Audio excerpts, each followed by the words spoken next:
यानंतर बातमी आहे जालन्यामधून। जालन्यात एकनाथ शिंदे पुन्हा मुख्यमंत्री व्हावे यासाठी साकडं घालण्यात आलं आहे। शिवसेनेच्या महिला पदाधिकाऱ्यांनी मम्मा देवीला साकडं घातलंय। शिवसेनेच्या महिला कार्यकर्त्यांनी मम्मा देवीची आरती करून देवीकडे एकनाथ शिंदे हे पुन्हा एकदा मुख्यमंत्री व्हावे यासाठी प्रार्थना केलेली आहे। तेव्हाची ही दृश्य आपण बघू शकतोय।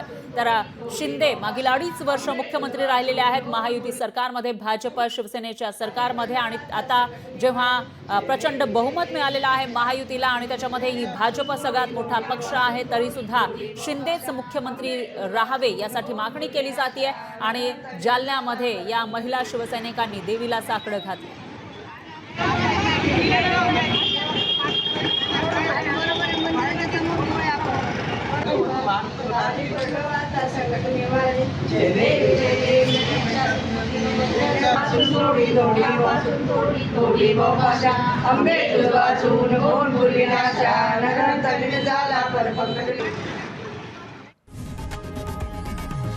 लोकशाही मराठी ऐका, पहा, जागरूक रहा।